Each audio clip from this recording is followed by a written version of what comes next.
بسبب إن في ناس كتير للأسف 80% من الشعب هنا المصري والعربي في أمريكا مش فاشلين، هو الحظ ما توفقش معاهم، الحظ ما مشيش معاهم إن هم يعملوا حاجة. مش معنى إن أنت نجحت يبقى لازم كل الناس تكون زيك، مش معنى إن أنا نجحت يبقى أقارن نفسي بالناس اللي ما نجحتش، لأ، لو أنا نجحت أقارن نفسي بالناس اللي أعلى مني في النجاح، فهالاقي نفسي محتاج كتير ومحتاج أتعلم كتير، والبلد مش سهلة إن هي توصلني للناس دي.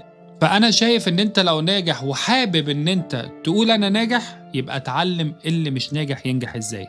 ازيكم عاملين ايه؟ الصفحة دي أنا فتحتها مخصوص عشان البيزنس، فلو أنت انترستد وعايز تفهم بيزنس في أمريكا، عايز تعرف حاجات كتير في أمريكا في العيشة في البيزنس، ازاي تطلع من 8 to 5، ازاي تعمل سايد هاسل بيزنس، ازاي تفتح بيزنس اونلاين، ازاي تعمل دروب شيبنج، ازاي تعمل اربيتراج، ازاي تبني شوبيفاي، ازاي تكون فعلا عندك تيك توك شوب وعندك تيك توك افيليت. فالصفحه دي هتتعلم فيها كتير. انا جالي طبعا، يعني انا فتحت الصفحه دي مخصوص عشان الاسئله الكتير جدا اللي بتجيلي في البيزنس، ازاي اعمل كده في امريكا، ازاي اعمل كذا في امريكا، ازاي اعمل كده. لو انت انترستد وفعلا عايز تفهم كل حاجه داخل امريكا وكلنا نساعد بعض، خلي بالك مش انا الوحيد اللي عندي خبره، ممكن ناس تعمل لي فولو يدوني خبراتهم. انا في الصفحه دي هطلع لايف، هتكلم، هرد على اسئله، هطلع ناس جيست هيسالوني اسئله، هقول اللي عندي، هيقولوا اللي عندهم. الناس اللي جوه اللايف هيستفيدوا جدا. هنتكلم ازاي تفتح شركه LLC، ازاي تروح للويب سايت الصح اللي تفتح فيه الشركه عشان ما تاخدش حاجه فيك، عشان ما يحصلش حاجه فيك، ازاي تستعمل الاي اي ان هو يليفل اب البيزنس بتاعك، يليفل اب يور لايف.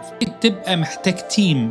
لو انت فاتح بيزنس اونلاين وعندك كومبيتيتور كتير، فانت الناس دي معاها تيم، عمرك ما هتوصل لهم. ازاي تبقى معاك تيم؟ ازاي الاي اي يقدر يحل محل 2 3 بس في ليفل معين الاي اي ما ينفعش يحل المحل. فلو انت انترستد